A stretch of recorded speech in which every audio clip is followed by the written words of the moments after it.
அருள்மிகு செல்வ விநாயகர் திருக்கோயில் சேன்பாக்கம். மூலவர் செல்வ விநாயகர். தலவிருட்சம் வன்னிமரம். புராண பெயர் ஸ்வயம்பாக்கம்.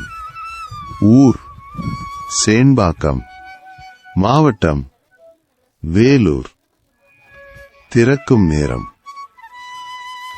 காலை 6 மணி முதல் 11:30 மணி வரையிலும், மாலை 4:30 மணி முதல் இரவு 8 மணி வரையிலும் திருக்கோயில் தரிசனத்திற்காக திறந்திருக்கும்.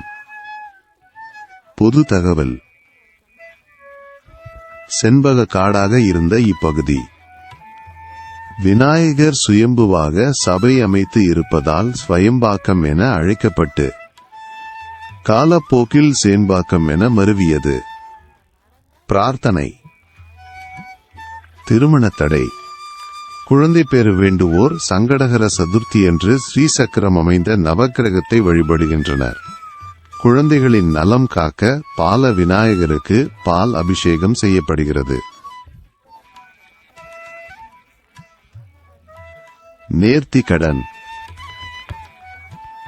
பக்தர்கள் தங்கள் கோரிக்கைகள் நிறைவேறியதும் விநாயகருக்கு சிறப்பு அபிஷேகம் செய்தும் வஸ்திரங்கள் அணிவித்தும் நேர்த்தி கடனை செலுத்துகிறார்கள். தலப்பெருமை: ஆதிசங்கரால் ஸ்ரீசக்கரம் பிரதிஷ்டை செய்யப்பட்ட இத்தலத்தில் 11 சுயம்பு விநாயகர்களும் லிங்க வடிவில் உள்ளனர்.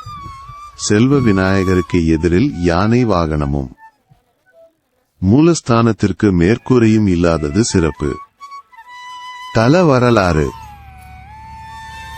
அமைச்சர் துக்காஜியின் தேர் சக்கரம் பட்டு ரத்தம் வெளிப்பட்ட இடத்தில் விநாயகரின் அசரீரிப்படி 11 சுயம்புலிங்க விநாயகர்கள் கண்டெடுக்கப்பட்டு பிரதிஷ்டை செய்யப்பட்டனர். மூலவர் முதுகில் தேர் சக்கரம் ஏறிய வடு இன்றும் உள்ளது. எப்படி செல்வது? வேலூர் டு பெங்களூரு சாலையில் சேன்பாக்கத்தில் இக்கோயில் உள்ளது. வேலூர் பேருந்து நிலையத்திலிருந்து 5 கிலோமீட்டர், காட்பாடி ரயில் நிலையத்திலிருந்து 8 கிலோமீட்டர் தொலைவு. கோணவட்டம் செல்லும் நகர பேருந்து மற்றும் ஆட்டோ வசதி உள்ளது.